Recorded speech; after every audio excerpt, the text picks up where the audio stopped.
तो आगे बढ़ते हैं और अब बात करते हैं, क्योंकि इसरो आज एक बार फिर से इतिहास रचने जा रहा है और कुछ ही देर में जो लॉन्चिंग है वो SSLV D3 की यहां पर होने जा रही है। काउंटडाउन अपने आखिरी कुछ सेकंड्स में अब यहां पर पहुंच चुका है।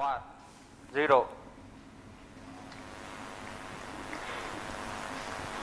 +5 seconds. Normal. Superb liftoff of SSLV D3 EOS-08 mission. Sleek rocket searing through the skies. जी हाँ, यह सफलतापूर्वक उत्थापन SSLV D3 लॉन्च व्हीकल का 20 seconds. और यह अपने उद्दिष्ट दिशा की ओर बढ़ चला है और यह सभी तंत्र सामान्य रूप से कार्य करते हुए Clear weather here in Sriharikota and a good visibility for the flying rocket. +40 seconds. यह तीसरी उड़ान SSLV की अपनी विश्वसनीयता सिद्ध करते हुए यह प्रमोचन यान निकल चला है अपनी उद्देश्य कक्षा की ओर। The action time of SS1 is 115 seconds. Flex nozzle for pitch and yaw steering. Fin tip actuation for the passive roll control.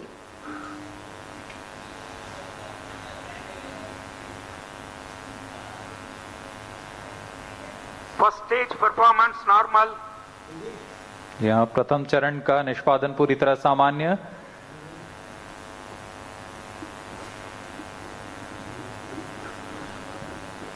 इसका कार्यकाल लगभग 115 सेकंड का होगा।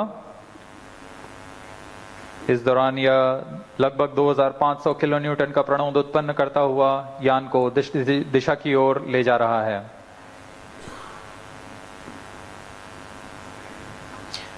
An altitude of close to 68 kilometers in 114 seconds.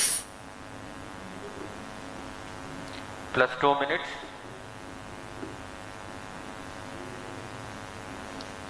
Shar and Trivandrum tracking stations are currently acquiring the data. Stage ignited. First stage separated. जी हाँ, इस कड़ी में जैसा निर्धारित था द्वितीय चरण का प्रज्वलन शुरू हो चुका है तथा प्रथम चरण को सफलतापूर्वक यान से पृथक कर दिया गया है। We now have the confirmation of the completion of action of first stage, its separation, and the second stage already has commenced its operation. द्वितीय चरण भी ठोस नोदक पर आधारित चरण है। इसमें लगभग 7.7 टन का ठोस नोदक है और इस प्रज्वलन के दौरान 234 किलो न्यूटन का प्रणोद उत्पन्न कर रहा है। The payload fairing has been separated from the ongoing launch vehicle.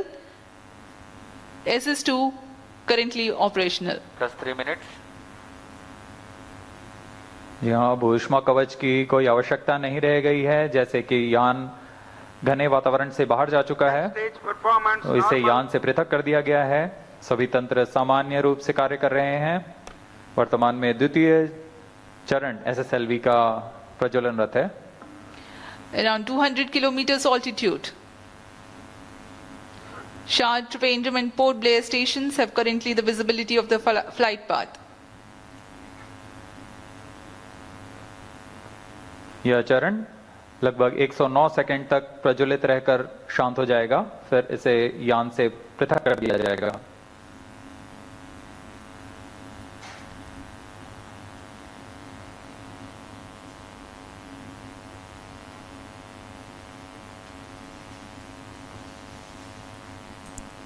तो अर्थ ऑब्जर्वेशन सैटेलाइट 8 की लॉन्चिंग की तस्वीर हम आपको दिखा रहे हैं। पहला जो चरण है वो सफलतापूर्वक का पूरा हो चुका है। सेकंड चरण चल रहा है और आपको बता दें श्रीहरिकोटा से EOS-08 इसे मिशन नाम दिया गया है जिसकी लॉन्चिंग हो रही है। सैटेलाइट में कई मेड इन इंडिया कंपोनेंट्स हैं। EOS-08 सैटेलाइट में 3 पेलोड हैं। पहला पेलोड तस्वीर खींचने में सक्षम है, आपदा पर्यावरण पर नजर रखेगा। दूसरा पेलोड में रिमोट सेंसिंग क्षमता है, समुद्र की सतह पर हवा का विश्लेषण करेगा, मिट्टी की नमी का आकलन भी हो सकेगा, बाढ़ की सटीक जानकारी भी मिल सकेगी। तीसरा पेलोड यूवी किरणों की निगरानी करेगा। आपको यह भी बता दें कि EOS-08 400 GB डेटा स्टोरेज की क्षमता भी रखता है। तो ये इसरो की ऐतिहासिक उड़ान और उसकी तस्वीरें सीधे हम आपको दिखा रहे हैं। आपको ये भी बता दें कि क्यों खास है, क्योंकि ये आपदा और पर्यावरण पर नजर रखिएगा है। प्रमोशन का +5 minutes. Superb liftoff of SSLV D3 EOS-08 mission. तो अपनी अलग अलग स्टेजेस को कोस्टिंग फेज जारी है। सफलतापूर्वक इस दौरान आपको पूरा कर रहा है SSLV D3 रॉकेट। और सबसे बड़ी बात यह कि इसरो का ये सबसे छोटा लॉन्चिंग रॉकेट है जिसके जरिए EOS-08 सैटेलाइट जिसके प्रक्षेपित किया जा रहा है तकरीबन 475 किलोमीटर ऊंचाई पर जो सैटेलाइट है EOS-08 उसे प्रक्षेपित किया जा रहा है। इसमें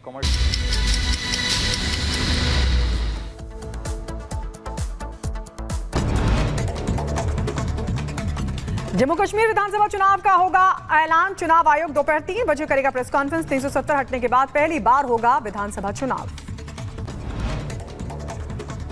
कोलकाता के RGK अस्पताल में तोड़फोड़ का मामले में अब तक 19 लोगों की गिरफ्तारी। तो कोलकाता पुलिस ने जारी की उपद्रवियों की तस्वीर, आरोपियों की मांगी जानकारी। पश्चिम बंगाल के उत्तर 24 परगना में डॉक्टर की हत्या को लेकर गुस्सा, घटना पर परिवार ने जताया आक्रोश। कोलकाता मामले पर बंगाली फिल्म और टेलीविजन एक्ट्रेस भी प्रदर्शन में हुई शामिल, डॉक्टर्स के साथ जताया विरोध। कोलकाता की घटना पर बोले दिल्ली मेडिकल एसोसिएशन के अध्यक्ष, कहा देश के लिए यह शर्मनाक बात, सरकार नहीं सुनेगी तो सड़क पर उतरेंगे मेडिकल से जुड़े लोग। पूर्व प्रधानमंत्री और भारत रत्न अटल बिहारी वाजपेयी की पुण्यतिथि आज। सदैव अटल स्थल पहुंचकर प्रधानमंत्री मोदी ने पूर्व पीएम अटल जी को अर्पित की श्रद्धांजलि। भारत रत्न अटल बिहारी वाजपेयी की छठी पुण्यतिथि, राष्ट्रपति द्रौपदी मुर्मू, रक्षा मंत्री राजनाथ सिंह समेत कई वरिष्ठ नेताओं ने अटल बिहारी वाजपेयी को किया नमन। जम्मू के डोडा में आतंकियों की तलाश में एक्शन तेज, चौथे दिन भी एनकाउंटर जारी, 2 से 3 आतंकियों के छिपे होने की खबर। मध्य प्रदेश के खरगोन में भीषण सड़क हादसा, अनियंत्रित ट्रॉले ने कई कार को मारी टक्कर, हादसे में कई लोगों के जख्मी होने की भी खबर। रायबरेली में चलती कार में अचानक से लगी आग, तो वहीं कार सवार ने गाड़ी से कूदकर अपनी जान बचाई, कार चलकर हुई राख। जम्मू कश्मीर के राजौरी में भारी लैंडस्लाइड हुआ, सड़क पर आवाजाही हुई बाधित, रास्ते से हटाया जा रहा है मलबा। हिमाचल प्रदेश में लगातार हो रही बारिश, तो बरूड वैली में आज भी हुई बारिश। ज्वेलरी की दुकान में चोरी करने आए बदमाशों का पासा पड़ा उल्टा, दुकानदार ने बदमाशों पर किया हमला, घटना का सीसीटीवी भी आया सामने। पंचरुखी और पालमपुर को जोड़ने वाली सड़क क्षतिग्रस्त, भारी बारिश के कारण दरिया बनी सड़क, तो आवाजाही पूरी तरीके से बाधित। उत्तर प्रदेश के मऊ में रफ्तार का कहर, अनियंत्रित होकर कार दुकान में घुसी, हादसे में 2 लोगों के जख्मी होने की जानकारी। बेउर जेल से रिहा हुए बाहुबली अनंत सिंह तो समर्थकों के साथ दोनों बेटों ने किया स्वागत, पटना हाईकोर्ट ने 2 दिन पहले ही कर दिया था बरी। उत्तरी गाजा में इजरायल नियंत्रित तामर गैस क्षेत्र में भीषण आग लग गई, फिलहाल आग लगने के कारणों का अभी तक कोई खुलासा नहीं। स्पेन के मैलोर्का और मेनोर्का द्वीप पर बारिश के साथ आया भयंकर तूफान, तो बाढ़ में बहती नजर आई कई गाड़ियां। उधर आपको बता दें, स्पेन के कई इलाकों में बाढ़ बारिश का कहर लगातार जारी, भारी बारिश के साथ तेज हवाएं भी देखने को मिल रही हैं। और चीन में भी बाढ़ ने मचाई तबाही, गुआंगशी के नानिंग में भारी बारिश के बाद आई बाढ़। रूस में बारिश ने बढ़ाई लोगों की मुसीबत, भारी बारिश के बाद समारा में आई बाढ़, पानी में डूबे कई इलाके। प्यूर्टो रिको में भी बारिश ने बरपाया कहर, कई द्वीपों पर दिखा बारिश का असर, लोगों की बड़ी परेशानी। स्पेन के मेजोर्का में मूसलाधार बारिश, पोर्ट डी सोलर में बारिश की वजह से आई बाढ़। बांग्लादेश में हिंदुओं पर अत्याचार के खिलाफ नारी शक्ति मार्च का ऐलान किया गया है। नारी शक्ति मार्च के जरिए बांग्लादेश में हिंदुओं पर अत्याचार के विरोध में लाखों की संख्या में हिंदू समाज सड़कों पर विरोध प्रदर्शन करेगा।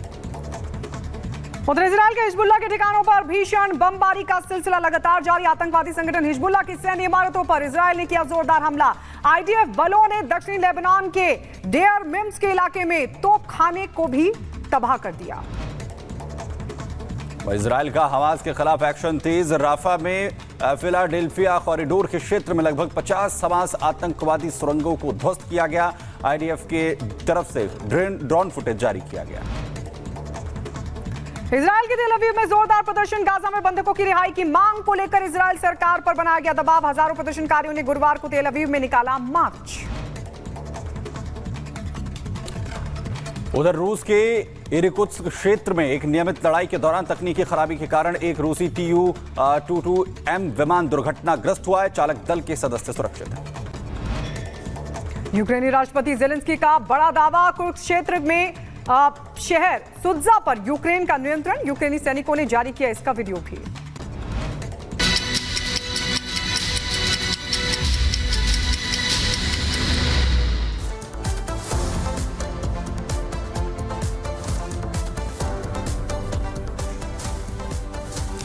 चलिए बात करते हैं कोलकाता की, जहां पर जिस तरीके से एक ट्रेनी डॉक्टर की रेप के बाद हत्या कर दी जाती है और इस पूरे मामले के बाद आज अस्पताल में तोड़फोड़ की गई। अब इस मामले को लेकर बड़ी जानकारी आपको दें। आरजी के अस्पताल में तोड़फोड़ मामले को लेकर जहां कार्रवाई हो रही है, वहीं अब तक 19 लोगों को गिरफ्तार किया गया है।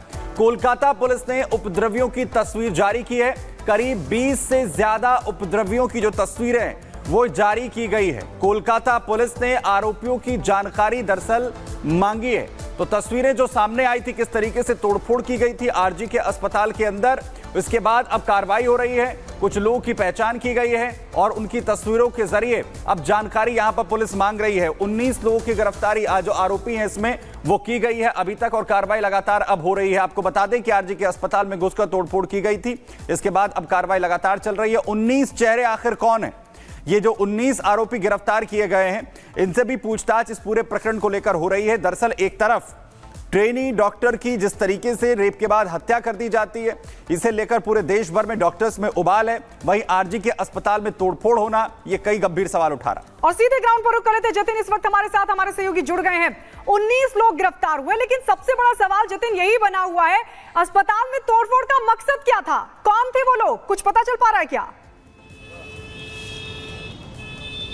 आज बिल्कुल देखिए, यही वो कारण है कि 19 लोगों की गिरफ्तारी की गई है और 22 तारीख तक ये सभी लोग पुलिस की कस्टडी में हैं और इनसे अब लगातार पूछताछ की जा रही है। और सोर्सेज का साफ तौर पर कहना है कि ये लोग आउटसाइडर्स बताए जा रहे हैं, इसमें कॉलेज के लोगों का होना बहुत कम बताया जा रहा है। हालांकि पुलिस द्वारा बहुत कम जानकारी इस पूरे मामले में दी जा रही है, क्योंकि कहीं ना कहीं शांति बनाए रखने की अपील लगातार पुलिस कर रही है। लेकिन जिस तरीके से अस्पताल के अंदर तोड़फोड़ की गई, ये बात तो बिल्कुल साफ था कि उपद्रवियों की मंशा थी सबूतों को नष्ट करना, उसी ब्लॉक में जाना जहां पर वो सेमिनार हॉल है, जहां पर सीबीआई भी कल इन्वेस्टिगेशन करने पहुंची थी और वो इसी सेमिनार हॉल में विक्टिम का शव जो है वो खून से लथपथ मिला था। हालांकि क्या मंशा थी सबूतों को नष्ट करना और कितने लोग इसमें शामिल है, इसको लेकर अभी पुलिस इस पूरे मामले की जांच कर रही है। सबसे पहले